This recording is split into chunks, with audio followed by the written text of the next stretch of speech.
नमस्कार दोस्तों। जैसा कि इससे पूर्व वाले भाग में इंजन की पावर को ट्रांसमिशन सिस्टम को लगा करके एक वाहन के रूप में किस प्रकार से तैयार किया जाता है, इसकी जानकारी देने का प्रयास किया गया था। इसके बाद अब वाहन में सुचारू रूप से काम करने के लिए और इंजन को सुचारू रूप से काम करने के लिए क्या क्या सिस्टम लगा दिए गए हैं, उन सिस्टमों की जानकारी देने का प्रयास इस वीडियो के माध्यम से करेंगे। जैसा कि पूर्व में हमने बताया कि इंजन चाहे पुरानी टेक्नोलॉजी का हो या नए टेक्नोलॉजी का हो, केवल इंजन ऑटो साइकिल के सिद्धांत पर ही कार्य करता है, चाहे वह 4 स्ट्रोक इंजन हो चाहे वह 2 स्ट्रोक इंजन हो। ऑटो साइकिल के ही सिद्धांत पर कार्य करता है। उसमें सक्शन, कंप्रेशन, पावर और एग्जॉस्ट 4 प्रकार की प्रतिक्रिया सिलेंडर के अंदर पिस्टन करता है और उसे जो क्रैंक को एक गोलाई की ऑटो साइकिल के अनुसार एक साइकिल के रूप में, एक गोलाई के रूप में जो पावर प्रदान होती है वो क्रैंक शाफ्ट के माध्यम से, फ्लाई व्हील के माध्यम से आगे ट्रांसमिशन सिस्टम लगा करके गाड़ी या वाहन के रूप में प्रयोग किया जाता है। इससे पूर्व आप लोगों को इसके अन्य जो भाग हैं, इन भागों में विस्तार पूर्वक बता दिया गया है, लेकिन बेसिक जानकारी के लिए इस प्रकार से हम आगे जैसे जैसे चलते जाएंगे, आप लोग इसको प्रत्येक भाग को देखने का प्रयास करें, समय निकालें, बहुत आवश्यक है। और चाहे आप किसी भी माध्यम से सीखने का प्रयास करें, लेकिन ये सीखना भी बहुत अति आवश्यक है। और इसके बाद मैं वाहन के रूप में या इंजन के रूप में किस प्रकार से कितने और सिस्टम लगा दिए गए हैं कि जिससे कि वाहन या इंजन को चलने में कोई परेशानी ना हो, उसमें ये बताया जाएगा। जिस प्रकार की हमने आपको बताया कि इंजन पुरानी अगर टेक्नोलॉजी का है तो उसकी क्षमता, काम करने की शक्ति थोड़ा कम होगी, और जो अभी लेटेस्ट नए टेक्नोलॉजी के इंजन हैं इनमें जो सिस्टम कुछ और जोड़ दिया गया है, जिससे कि उसकी पावर को बढ़ा दिया गया है और उसमें वाहन को ज़्यादा लोड में ले जा सकते हैं, इंजन को शक्तिशाली बना दिया गया है। इसमें कुछ और सिस्टम जोड़ के ही पावर ज़्यादा पावर तैयार की गई है। और ज़्यादा पावर तैयार होने से वाहन में ज़्यादा सामान को या ज़्यादा लोड को सड़क पर ले जाया जा सकता है। लेकिन सिद्धांत इंजन का ऑटो साइकिल के आधार पर ही है, उसी प्रकार से कार्य करता है। जैसे कि मैंने इससे पूर्व भी आपको बताया कि इसमें जैसे टर्बो इंजन हैं, तो टर्बो इंजन में जो 4 स्ट्रोक की कार्रवाई इंजन के अंदर हो रही है, सक्शन, कंप्रेशन, पावर और एग्जॉस्ट में सक्शन और एग्जॉस्ट स्ट्रोक का जो प्रतिक्रिया है, उसमें से जो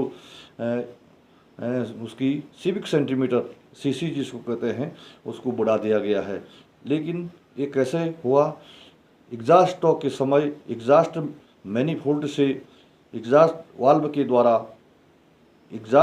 के द्वारा जो जली हुई गैस है, उस गर्म हवा है, उसको बाहर कर दिया गया है। एग्जॉस्ट मैनिफोल्ड से साइलेंसर पैप को लगा करके वो बाहर निकाल देते हैं। लेकिन जो टर्बो इंजन है इसमें यही टर्बो को फिट कर दिया गया है। इधर एग्जॉस्ट मैनिफोल्ड में ही टर्बो चार्जर एक अलग से पार्ट्स है, उसकी काम करने की जो क्षमता है वो अलग से है, उसको वहाँ फिट कर दिया गया है। और एग्जॉस्ट मैनिफोल्ड से जो एग्जॉस्ट वाल्व के द्वारा जो जली हुई गैस, गर्म हवा निकाल दी गई है, उसको एग्जॉस्ट मैनिफोल्ड से कुछ भाग लेकर के जो इनलेट सक्शन स्ट्रोक के समय जो बाहर से वातावरण से ठंडी हवा एयर क्लीनर के माध्यम से सक्शन स्ट्रोक में सिलेंडर के अंदर, कन्वेक्शन चैम्बर के अंदर प्रवेश किया जाता है, उसमें कुछ भाग गर्म हवा का मिला दिया गया है। और इससे जो है कन्वेक्शन चैम्बर में जो प्रतिक्रिया जो फायर होगा वो जल्दी उस पर कार्रवाई कर दी गई है। और उससे जो है पिस्टन सिलेंडर का आरपीएम या इंजन का आरपीएम को और ज़्यादा बढ़ा दिया गया है और सिलेंडर का बेस, सिलेंडर को बड़ा कर दिया गया है। पिस्टनों की पिस्टन का जो भाग है उसको बड़ा कर दिया गया है। जो उसके सिलेंडर के अंदर जो पिस्टन के बाद पिस्टन जब टॉप डेड सेंटर से बॉटम डेड सेंटर को जाता है तो उस समय जो लास्ट जो भाग बचता है कंबक्शन चैम्बर और पिस्टन के बीच सिलेंडर में जो भाग होता है वो सीसी कहा गया है। उस भाग को वो पावर को बढ़ा करके इंजन को अधिक शक्ति प्राप्त की गई है। उससे वाहन को चलाने में कोई वाहन को ज़्यादा से ज़्यादा लोड में चला सकते हैं, उसका आरपीएम को बढ़ा दिया गया है। इसी प्रकार से जो अन्य इंजन हैं जो अभी बने हुए हैं लेटेस्ट टेक्नोलॉजी के, वो इसी आधार पर धीरे धीरे उसमें लोड की क्षमता बढ़ाने के लिए, इंजन का आरपीएम बढ़ाने के लिए इस प्रकार के सिस्टम लगा दिए गए हैं।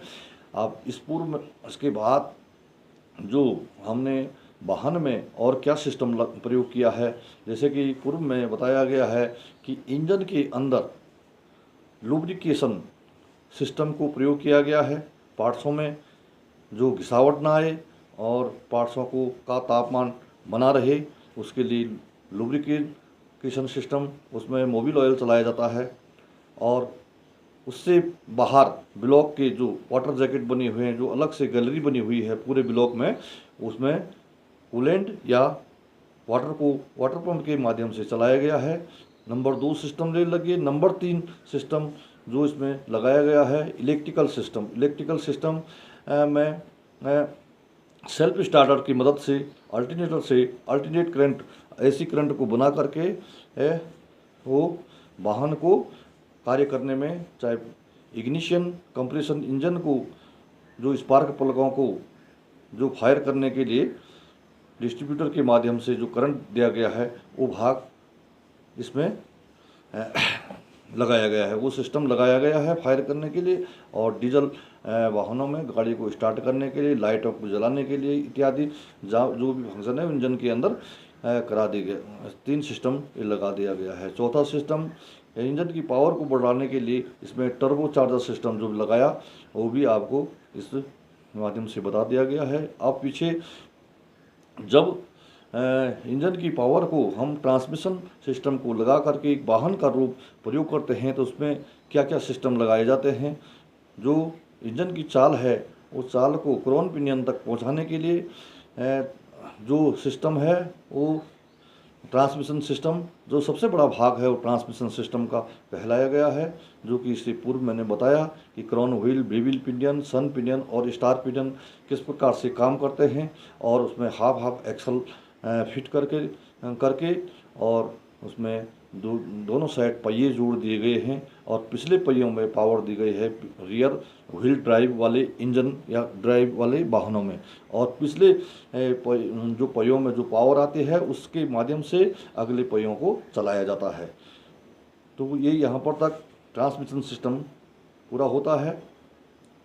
उसके बाद ट्रांसमिशन सिस्टम के बाद वाहन में और भी सिस्टम हैं, जैसे वाहन को रोकने के लिए ब्रेक का सिस्टम लगा दिया गया है और वाहन को दाएं और बाएं चलाने के लिए उसमें स्टीयरिंग का सिस्टम लगा दिया गया है, जो कि वाहन सुचारू रूप से चला दिया जाता है। अब ब्रेक सिस्टम हैं, जो स्टीयरिंग सिस्टम हैं, इनके बारे में विस्तार पूर्वक छोटे छोटे भागों में आप लोगों को इंटरेस्टिंग वीडियो के माध्यम से ही आपको धीरे धीरे हम बताएंगे और जानकारी जितने हमसे हो सकेगा, जितना हम जानकारी अवश्य आपको साझा करेंगे।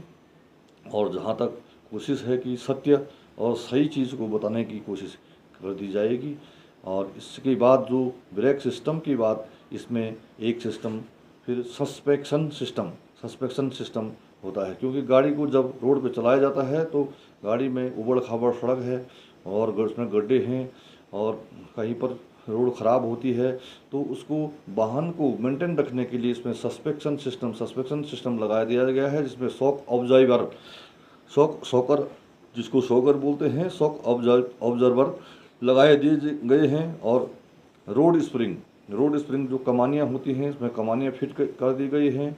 और जो आज के लेटेस्ट जो इंजन हैं उनमें बूशिंग सिस्टम है, बूश लगा दिए गए हैं सस्पेंशन के लिए और स्प्रिंगों आगे स्प्रिंग लगा दिए गए हैं। ये सस्पेंशन सिस्टम जो कि रोड में वाहन को ज़्यादा झटका ना लगे और सुचारू रूप से यात्रा हो सके। और इसमें और भी सस्पेंशन सिस्टम में काफ़ी कुछ लगा करके वाहन को आराम से आरामदायक बना करके रोड में चलाया गया है। और इस प्रकार से टेक्नोलॉजी का विकास होता गया है और इसको ज़रूरी है समझना, क्योंकि अगर हम इसको समझ में नहीं आए तो कभी हमारे वाहनों में कोई कमी आ जाती है तो हम उसको नज़रअंदाज करके वैसे के चला लेते हैं और बाद में वो एक ज़्यादा डिफेक्ट पड़ जाता है, जिससे ज़्यादा खर्च वाहन में देना पड़ता है। इसलिए वाहन स्वामी को या वाहन चालक को तकरीबन पार्ट्सों के बारे में जानकारी, उसे काम करने की क्षमता किस प्रकार से है और उसको सब चीज़ का बेसिक नॉलेज होना बहुत ज़रूरी है। ये आप किसी भी माध्यम से सीख सकते हैं। और इसके बाद जो आगे वाले भाग में आप लोगों को बताया जाएगा कि जो वाहन के रूप में अब यहाँ पर तक वाहन चलाने के लिए वाहन तैयार कर दिया गया है। अब इसका जो बेसिक जानकारी है वो उसका रख रखाव, इसको किस ढंग से रखना है, इसमें क्या करना है, इसकी क्या परेड है, इसको प्रथम फर्स्ट परेड, हॉल्ट परेड और लास्ट परेड, 3 परेड जो इसकी भारत सरकार के द्वारा जो सिखलाई के अनुसार जो बताया गया है, ये नॉलेज सबको होना ज़रूरी है। क्योंकि जब वाहन की फर्स्ट परेड होगी और जहाँ पर वाहन को उसके बाद वाहन को रोड पर चलाया जाएगा, उसके बाद हॉल्ट परेड में कुछ दूरी चलने के बाद वाहन को फिर चेक किया जाता है वाहन चालक के द्वारा या वाहन स्वामी के द्वारा। वो हॉल्ट परेड हुई।